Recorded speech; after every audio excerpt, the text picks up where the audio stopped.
Les invito a abrir sus Biblias a 1 Timoteo 1:20. 1 Timoteo 1:20. Vamos a leer desde los versículos 18 al 20, donde Pablo está desarrollando el tema de la batalla espiritual. Él le llama la buena batalla y llama a Timoteo a pelear la buena batalla. Ustedes recordarán, mencionamos hace un tiempo que existe una lucha cósmica entre dos fuerzas, las fuerzas de Dios o del Señor y aquel que es el enemigo número uno del Señor, que es Satanás. Y esta lucha es constante entre Dios, Satanás, entre Satanás y aquellos que siguen al Señor, que le pertenecen a Él. Y Pablo está hablando de una serie de temas a su hijo en la fe, Timoteo, y en estos versículos del 18 al 20, particularmente Pablo se enfoca en el tema de la batalla o pelear la buena batalla. Vamos a dar lectura a los versículos del 18 al 20. 1 Timoteo 18 al 20 dice así: Esta comisión te confío, hijo Timoteo, conforme a las profecías que antes se hicieron en cuanto a ti, a fin de que por ellas pelees la buena batalla. Ahí está el énfasis. ¿Cómo la vas a pelear? Versículo 19, guardando la fe y una buena conciencia, que algunos han rechazado y naufragaron en lo que toca a la fe. Y acá Pablo menciona dos de estos individuos, entre los cuales están Himeneo y Alejandro, a quienes he entregado a Satanás para que aprendan a no blasfemar. Y vamos a enfocarnos en particular en cuanto a esa frasecita. ¿Qué es esto de entregar a Satanás? Ser entregado a Satanás, si pensamos en el significado de esta frase, realmente es una idea, un concepto bastante aterrador, pero sin embargo es una verdad bíblica que se debe enseñar y nos debe infundir cierto temor santo de vivir de acuerdo a lo que Dios nos enseña y vivir en obediencia a Él. Dijimos que Satanás es el enemigo número uno de Dios. Él odia a Dios y todo lo que Dios lleva a cabo en la tierra. Satanás odia a Cristo, Satanás odia a la iglesia, Satanás odia a los redimidos del Señor, Satanás busca a toda costa destruir la obra de Dios. Ese es su enfoque, ese es su propósito fundamental. El ser entregado a Satanás es simplemente ser entregado al poder de este ángel perverso. Dijimos que cuando una persona es entregada a Satanás, se supone que esta persona de alguna manera estaba protegida del ataque directo y el control directo del diablo en su vida. Por supuesto, la Biblia nos enseña, y lo estamos estudiando en Efesios, ¿no es cierto?, que toda la humanidad no redimida está bajo el control ¿de quién? De Satanás. Juan nos enseña en su primera epístola que todo el mundo está bajo el control del maligno. Versículo 19 del capítulo 5 de primera de Juan dice: todo el mundo yace bajo el poder del maligno. Romanos 1, 18 al 32, Pablo hace una lista de las características del hombre sin Dios, el hombre en picada, el hombre que se separa de Dios, el hombre que rechaza a Dios y se olvida de Dios y cae en una condición que es entregado en las manos del enemigo. Romanos 3, Pablo nos describe al hombre sin Dios como una persona que no es justa. Dice Pablo que no hay justo ni siquiera una persona, ni siquiera uno en esta tierra es justo. Dice que todos se han desviado, a una se han hecho inútiles, no hay quien haga lo bueno, ni siquiera uno. Esa es la declaración bíblica del ser humano, ni siquiera una persona que haga lo bueno. Ustedes conocen personas buenas, yo conozco personas buenas, pero la comparación es a la luz de lo que Dios requiere, la perfección de Dios, no hay ni siquiera uno. No hay temor de Dios delante de sus ojos, dice el versículo 18, etc. El hombre sin Dios está apartado de Él. Vimos la semana pasada, por ejemplo, en Efesios, que el capítulo 2, versículo 2 de 1 y 2 de Efesios nos dice que el hombre sin Cristo está muerto en delitos y pecados. No solamente eso, sino que nosotros, nos dice Pablo, cada uno de nosotros que hoy pertenecemos al Señor Jesucristo, en otro tiempo pertenecíamos al príncipe de la potestad del aire, dice el versículo 2, el espíritu que ahora opera en los hijos de desobediencia. Y éramos como ellos, éramos muertos en términos espirituales, insensibles a las cosas de Dios, apartados de la vida de Dios, como dice el capítulo 4, versículo 18 de Efesios, y pertenecíamos a este individuo, el príncipe de la potestad del aire, a Satanás, así como el resto de la gente. Y dice acá Pablo que es el espíritu que ahora opera en los hijos de desobediencia. Estos pasajes nos enseñan entonces que la raza humana no redimida está bajo el poder de Satanás. Ya está bajo el poder de Satanás. Entonces, ¿qué quiere decir esta idea de entregar a alguien a Satanás? ¿Quiénes son los que pueden ser entregados a Satanás? Bueno, tienen que ser aquellos que de alguna manera, gozan de la protección de Dios en su vida. Aquellas personas aún no redimidas, pero que están protegidas por Dios de alguna manera por su asociación con los hijos de Dios o con el pueblo de Dios. Y gozan de cierta bendición de Dios. Y uno de los ejemplos que notamos en el Nuevo Testamento es, por ejemplo, cuando Pablo habla de hogares donde el esposo y la esposa, uno de ellos es creyente y el otro no lo es. O sea, parejas mixtas, tienen hijos, dice el capítulo 7, y Pablo dice que los hijos son santificados por virtud de pertenecer a un hogar donde, aunque sea uno de ellos, de los padres, es creyente, y son santificados por virtud de pertenecer a ese hogar donde uno de los cónyuges, uno de los padres es creyente. O sea que hay cierta bendición de Dios sobre hogares donde, aunque sea uno de los esposos, es cristiano. Y el otro goza de esa bendición, aún con los hijos. Esta persona posee cierto grado de protección de la furia total de Satanás por pertenecer a un grupo o a estar asociado a un creyente o a un grupo de creyentes, como es la iglesia, como vamos a ver. Entonces, ser entregado a Satanás quiere decir quitar a un individuo de la protección de la comunidad de los redimidos y entregarlo al medio ambiente donde Satanás reina, en una forma directa. Vimos que Dios, dentro de sus propósitos soberanos, a veces permite que hijos suyos caigan en manos de Satanás y sean afligidos por él. Vimos el caso de Job, un hombre santo, varón piadoso, sin comparación sobre la tierra en ese momento, y sin embargo sufre el ataque directo de Satanás sobre su vida, obviamente permitido por Dios, con propósitos muy específicos de Dios para con Job. Él no sabía por qué, hablamos de eso, ¿se acuerdan? Pero nosotros sí lo sabemos. Y uno de los propósitos fundamentales del ataque de Satanás sobre la vida de Job era para demostrar a Satanás que una persona que posee fe genuina puede ser zarandeada, pero esa persona nunca va a dar la vuelta, dar sus espaldas a Dios y abandonar a aquel que es su Redentor. Job no lo hizo. Dice, vine desnudo a este mundo y uno sale así de este mundo. Dios dio, Dios quitó, bendito sea el nombre de Dios. Esa fue su reacción. No entiendo por qué, pero un hijo de Dios no va a sufrir la pérdida de su fe, de su salvación, por más intensa que sea el ataque de Satanás sobre su vida. Otra ilustración es cuando Pablo nos dice en el capítulo 12 de 2 Corintios que él le fue dado en su vida, ¿se acuerdan? Un aguijón en la carne y él le llama ¿cómo? Un mensajero de Satanás para que me abofetee, dice. Y el propósito él mismo lo da en ese pasaje, nos indica Pablo la razón por la cual él recibe este ataque de Satanás en su vida. Tal vez el mejor cristiano en términos de lo que debe ser un cristiano en toda la historia de la redención, y sin embargo está sufriendo el ataque de Satanás en su vida. Y el propósito, según Pablo nos dice, es para que él no se exaltara sobremanera.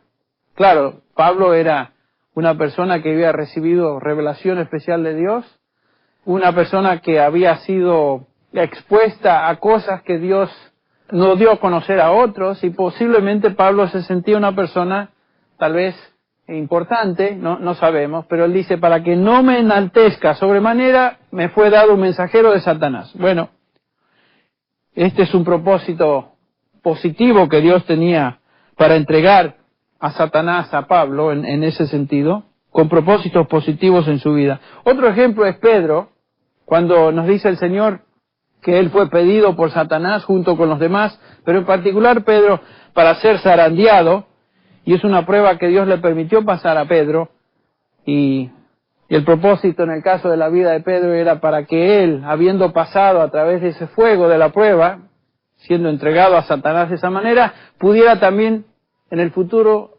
ayudar a sus hermanos.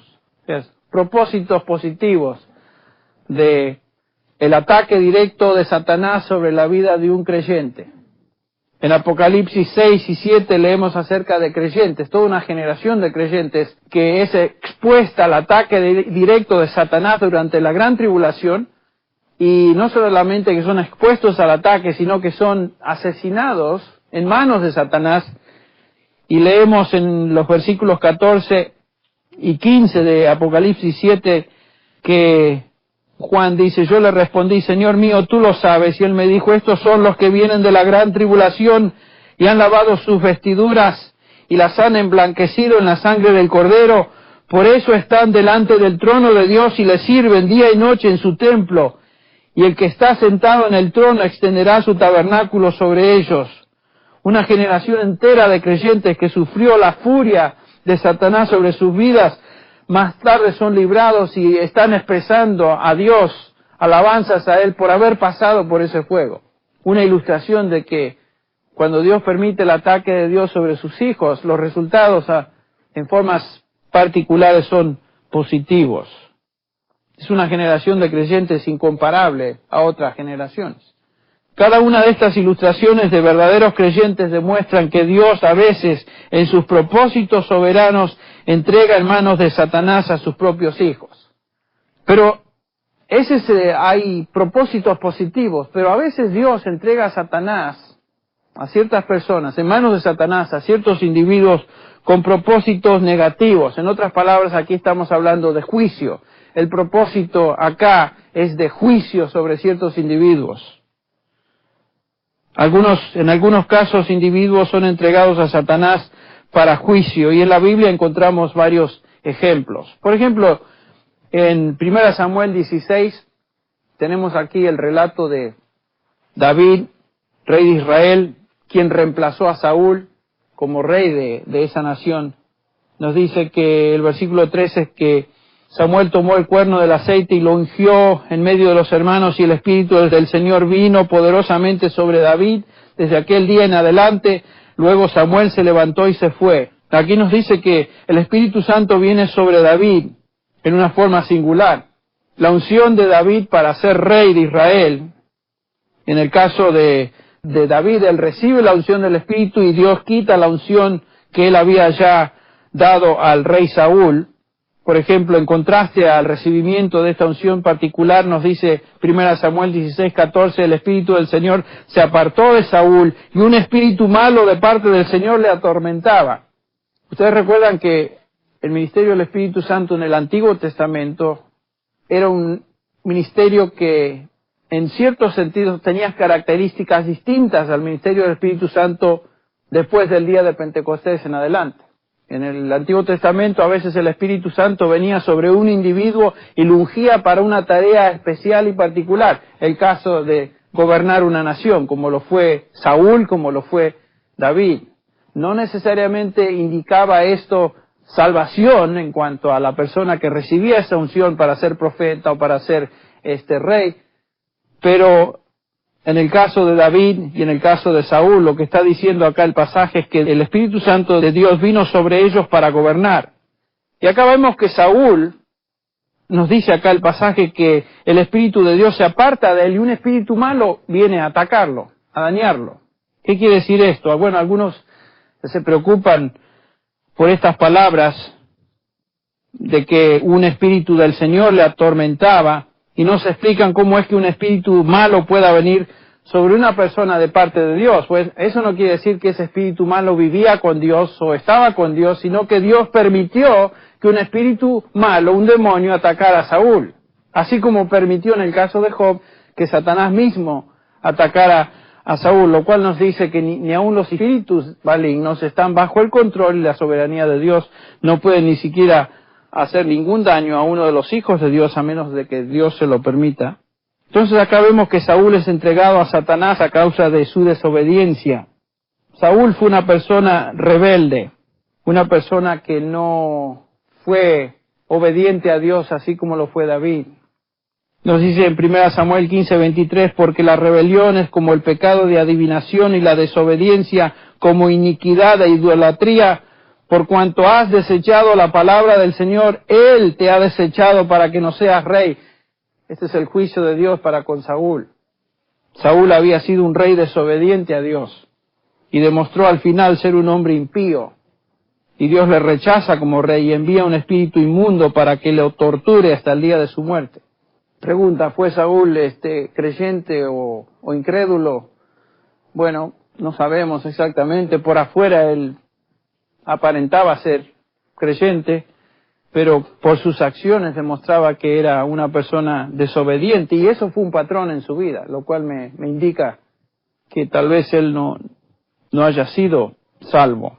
Y desde el momento que el Espíritu de Dios le abandona y el espíritu inmundo viene sobre él, Saúl sufre una transformación increíble y comienza a tener celos de David, comienza a perseguir a David, y las intenciones desde ese momento en adelante fueron de destruir a David. Saúl era un hombre atormentado que va de mal en peor. Ese es el relato que vemos en el Antiguo Testamento. Él había sido ungido por Dios para ser rey, había gozado la protección de Dios en su vida, pero ahora se encuentra en las manos de Satanás. Y finalmente, ¿se acuerdan cómo termina Saúl? Suicidándose. Que es una cosa muy interesante de aquellos que están siendo controlados por un espíritu inmundo.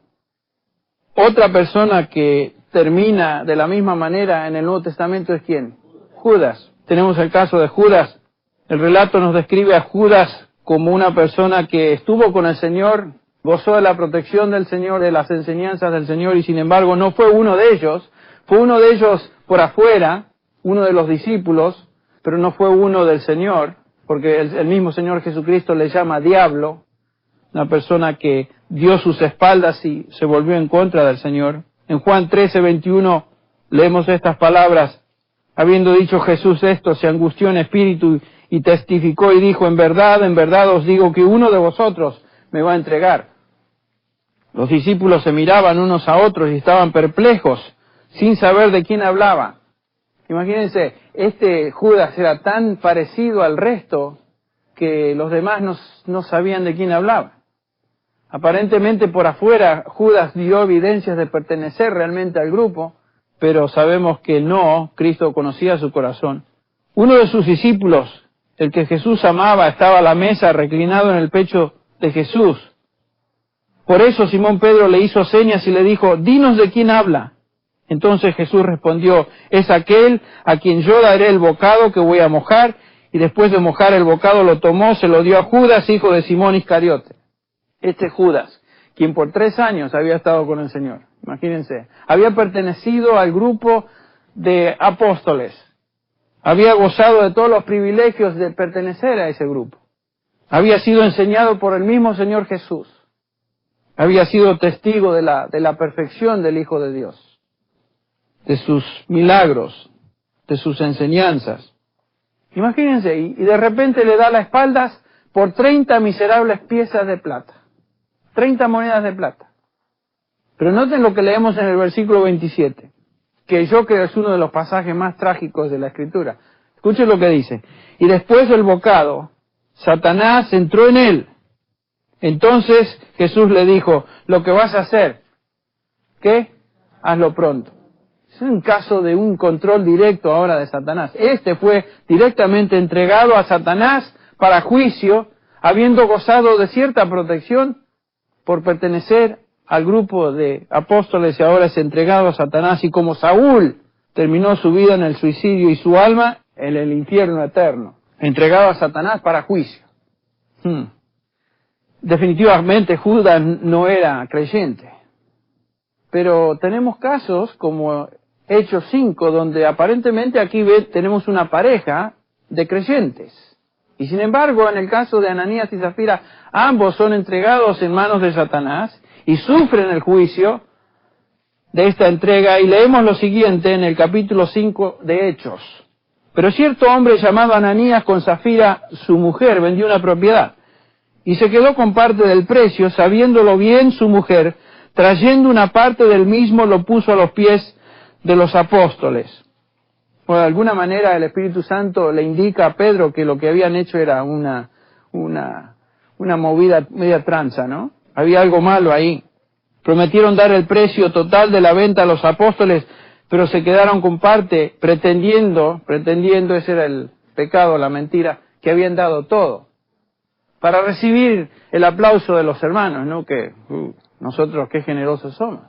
Y el resultado de esa mentira trae como consecuencia que estos dos creyentes fueran entregados a Satanás. Porque leemos en el versículo 3, mas Pedro dijo, Ananías, ¿por qué ha llenado Satanás tu corazón para mentir al Espíritu Santo y sustraer parte del precio del terreno?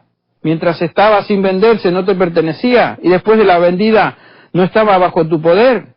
¿Por qué concebiste este asunto en tu corazón? No has mentido a los hombres sino a Dios. Y al oír Ananías estas palabras cayó y expiró. Y lo mismo sucede con su esposa, lo mismo. Y lo que vemos acá, que estos por lo menos podemos deducir que eran creyentes, porque ambos dicen que mintieron al Espíritu Santo. Había una relación entre Ananías y Zafira y el Espíritu Santo. Y fueron ambos entregados a Satanás, en el caso de estos, para ser disciplinados. Y Dios a veces, ¿no es cierto?, disciplina a sus hijos duramente, permitiendo aún la muerte. Por ejemplo, en 1 Corintios 11, cuando Pablo está hablando ahí de la cena del Señor y que antes de tomar la cena del Señor tenemos que examinarnos cada uno a nosotros mismos para ver si nuestra conciencia está limpia. Y si no lo hacemos, dice Pablo en el versículo 29, porque el que come y bebe no discerniendo el cuerpo del Señor, juicio come para sí. Cuidado. Por eso Pablo dice, hay entre vosotros muchos enfermos y debilitados y muchos duermen. Aparentemente varios habían venido a la cena del Señor como costumbre, con pecado en sus vidas, sin haber confesado sus pecados, y eso había traído la consecuencia del juicio de Dios sobre sus vidas. La muerte inclusive. Algunos de ustedes duermen, sí. Duermen en el sentido de que habían pasado a la presencia de Dios, del Señor. Habían muerto. Esto nos debe poner sobrios, no solamente antes de tomar la cena del Señor, sino sobrios de que no permitamos que en nuestra vida haya pecado sin confesar. Y es justamente lo que le sucedió a la iglesia, se pusieron sobrios, imagínense. Y Dios hizo eso específicamente para que diera este resultado. Efesios 5:11 dice, y vino un gran temor sobre la iglesia, un gran temor. Y sobre todos los que supieron estas cosas, imagínense. Dios no juega con el pecado. Dios no hace la vista gorda al pecado. Dios no mira al pecado como algo superficial. Vino gran temor sobre la iglesia. Cuidado. Corintios tenemos otro caso de otro individuo, creyente, estoy convencido que era creyente. Primero, 1 Corintios 5, Pablo comienza a hablar de este caso de pecado en la iglesia. En efecto, se oye que entre vosotros hay inmoralidad. Y una inmoralidad tal que no existe ni siquiera entre los gentiles, al extremo de que alguno tiene la mujer de su padre. Alguien, entre ellos, estaba viviendo con su madrastra, en una relación de fornicación. La palabra inmoralidad es la palabra pornea, de donde sacamos nuestra palabra en castellano, pornografía, y se refiere a todo tipo de relación sexual ilícita, todo tipo. Pero aparentemente acá tenemos a un individuo en una relación fornicaria, dice Pablo, con un tipo de fornicación impiedad que ni siquiera se menciona entre los gentiles, entre los corintios. Imagínense, y los corintios no eran moneditas de oro, ¿no?, en cuanto al pecado. Eran personas pecaminosas. Más, la palabra corintionizar se había convertido en un verbo que quería decir ¿qué? Fornicar. A ese extremo. Ser de Corinto quería decir ser un fornicador. Imagínense qué reputación gozaban. Pero dice que aún en esa ciudad tan impía, ni siquiera se mencionaba este tipo de incesto o relación incestuosa que entre este individuo y su madrastra. Era una relación sexual y tan vil que ni siquiera entre los corintios se mencionaba. Y la iglesia, en lugar de responder adecuadamente ante este pecado y reprenderlo y juzgar el pecado, no hacían nada al respecto. ¿No es cierto? Sí. Llegaron a tal insensibilidad que tal vez pensaron, bueno, él tiene sus defectos, yo tengo los míos. y dejaban pasar por alto una situación tan difícil y tan obvia como esta. Dice Pablo, y os habéis vuelto arrogantes en lugar de haberos entristecido para que el que de entre vosotros ha cometido esta acción fuera, ¿qué? Expulsado del medio de ustedes, o de vosotros, perdón. Este hombre debería sido expulsado de la iglesia, puesto fuera de la protección de la comunidad de los redimidos. Es lo que está diciendo Pablo. Pablo, por su parte, ya había tomado tal actitud para el culpable, porque dice el versículo 3, pues yo, por mi parte, aunque ausente en el cuerpo, pero presente en espíritu, como si estuviera presente, ya he juzgado al que cometió tal acción. Y Pablo entonces llama a la iglesia a llevar a cabo esa acción, echarlo de la iglesia, el versículo 4 y 5. En el nombre de nuestro Señor Jesucristo, cuando vosotros estéis reunidos, y yo con vosotros en espíritu, y con el poder de nuestro Señor Jesucristo, entregad a ese tal, a Satanás, ahí está la frase, entregad a Satanás, para la destrucción de su carne, a fin de que su espíritu sea salvo en el día del Señor Jesús. Esta es una acción que la iglesia tenía que llevar a cabo.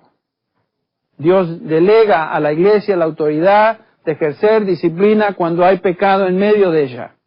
El pecado no se puede tolerar. Dios no lo tolera. La iglesia no lo puede tolerar. Esta es la disciplina de la iglesia sobre uno de sus miembros. Obviamente estamos pensando que sin duda es llevado el patrón de Mateo 18, donde es exhortado una vez y después 2 van y después 3 van y exhortan al individuo, no hay arrepentimiento y por lo tanto esa persona finalmente es juzgada como un pecador o publicano. Este juicio, dice Pablo, era para la destrucción de su carne, para que el espíritu sea salvo en el día del Señor. ¿Qué quiere decir esto? En primer lugar, el efecto de esta entrega a Satanás es limitado, es la destrucción de su carne. Satanás no puede destruir el espíritu de una persona que pertenece a Dios. Este hombre era un creyente que iba a experimentar el peso y la furia de Satanás sobre su vida física.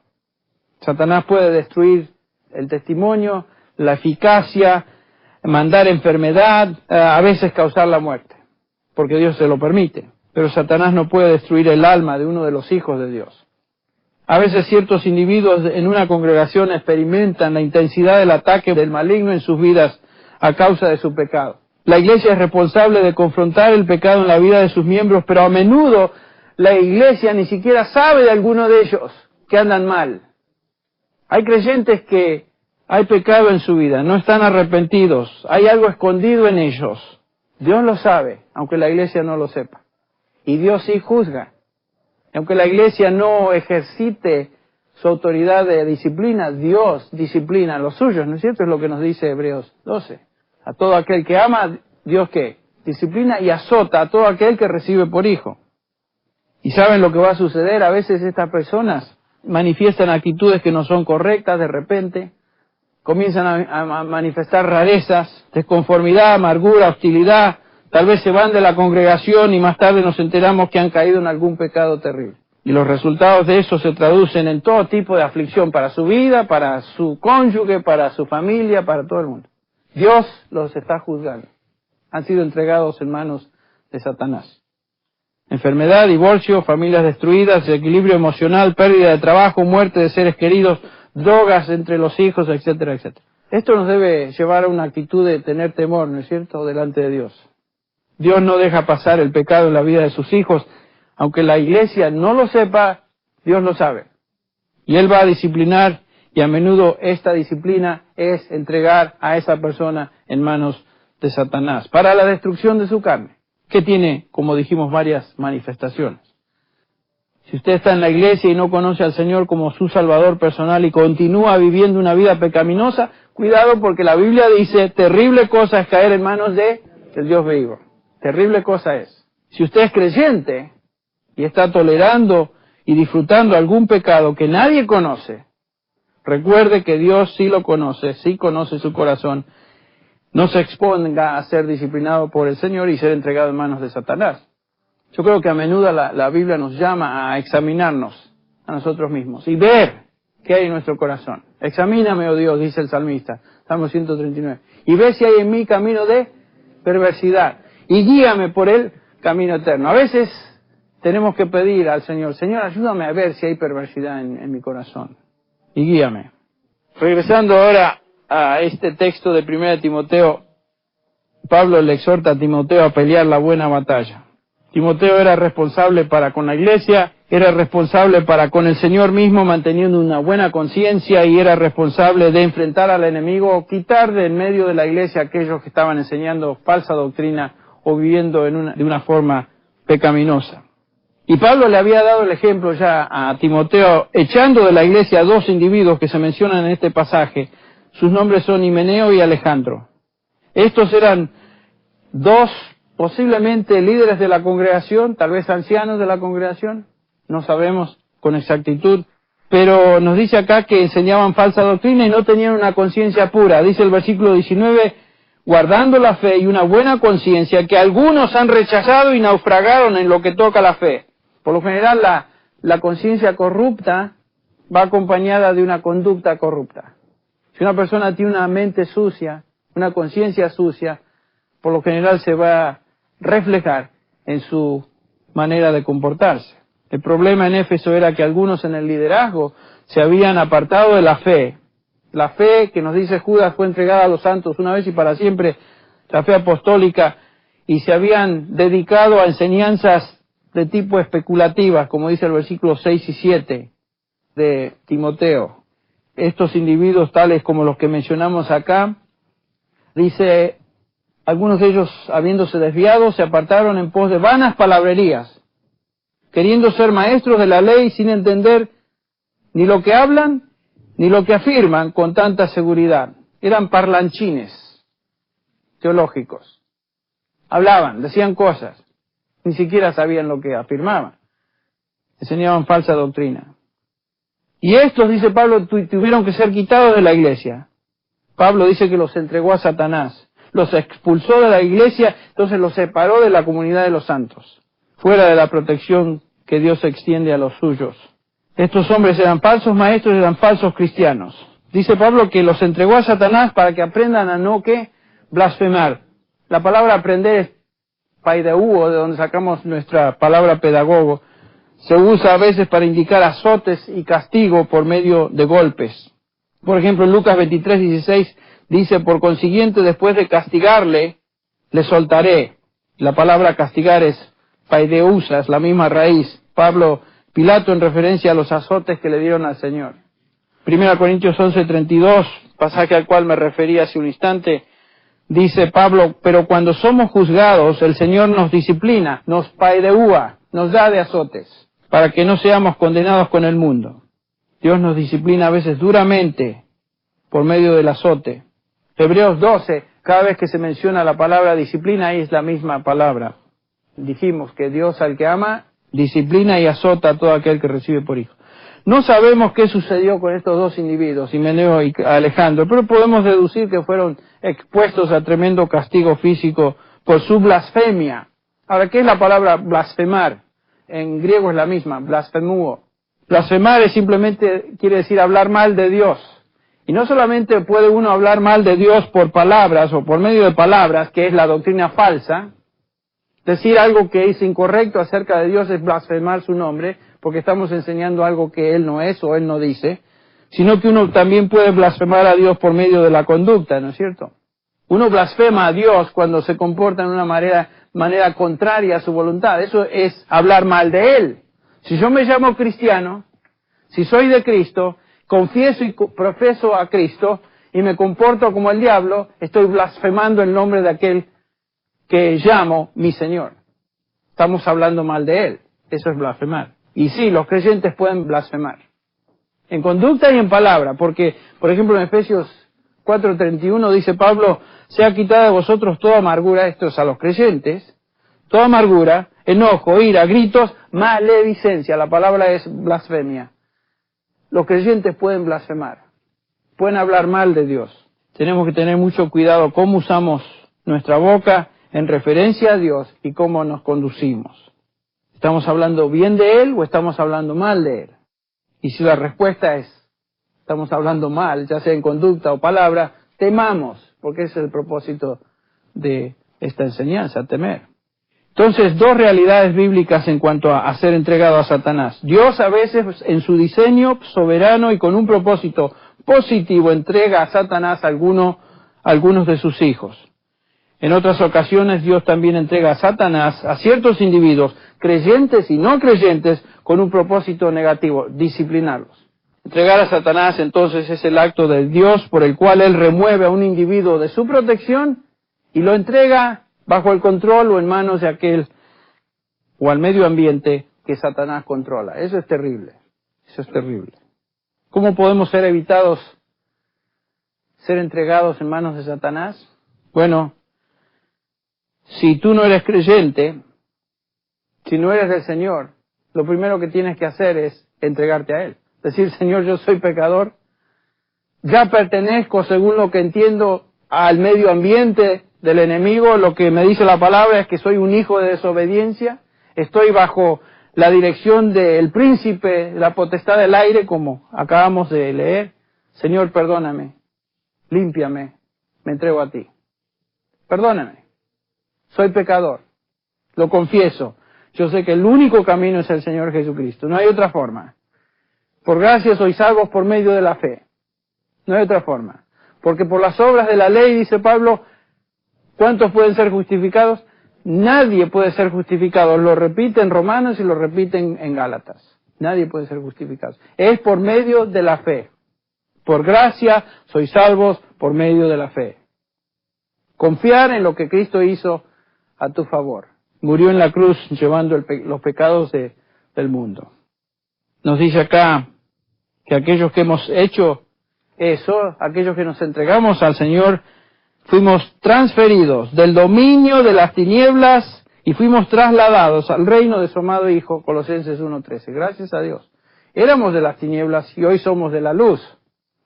Dios hizo eso en nuestras vidas. Ahora, en segundo lugar, si eres del Señor, puedes evitar ser entregado a Satanás viviendo una vida de obediencia. Una vida que refleja guardar la fe y una buena conciencia, como Pablo se lo menciona ahí a Timoteo. Creer y vivir a la luz de la verdad de Dios. Si pecamos, lo confesamos. Nos levantamos y seguimos adelante. Y vivimos como discípulos de Cristo. Creemos el Evangelio y vivimos el Evangelio. Esto es lo que va a impedir de que en algún momento seamos entregados a Satanás. Yo creo que si eres un creyente obediente, no tienes que temer eso, a menos de que en sus propósitos soberanos Dios tenga un plan especial para ti, donde en un momento particular en tu vida hay una disciplina especial que Dios tiene para tu vida por medio de Satanás, pero con propósitos positivos, así como sucedió en la vida de Job. En esos casos Dios simplemente nos está puliendo y nos está llevando al punto donde vamos a glorificarle en una manera especial. Pero terrible cosa es caer en manos del Dios viviente. Vamos a orar. Señor, en esta noche hemos escuchado palabras sobrias de tu palabra, una enseñanza dura, una enseñanza seria, una verdad, Señor, que tú nos das en tu palabra. Si hay alguien en medio nuestro, Señor, que está jugando con el pecado en su vida, que la realidad de esta verdad bíblica lo sacuda o la sacuda y se arrepienta antes de que tu juicio venga sobre esa vida. Líbranos, Señor, de vivir negligentemente en nuestro caminar espiritual. Ten misericordia de nosotros como pueblo tuyo, Padre, y ayúdanos a examinarnos, a vivir vidas que realmente son obedientes a ti a la luz de lo que tú nos enseñas en tu palabra. Y Señor, como dice el salmista, si hay en nosotros camino de perversidad, algo que no es tu voluntad, Señor, ayúdanos a entenderlo, quitarlo de nuestra vida y ser guiados en el camino eterno. Señor, líbranos de pecar, líbranos de vivir vidas contaminadas con el mundo, con cosas que no son tuyas. Y cuando lo hacemos, Señor, danos la gracia para inmediatamente reconocer, confesar y apartarnos del mal. Bendice a este pueblo, bendice a tus hijos en este lugar. Señor, que esta noche tu palabra tenga cabida en corazones. Lo pedimos en el nombre de Jesús. Amén.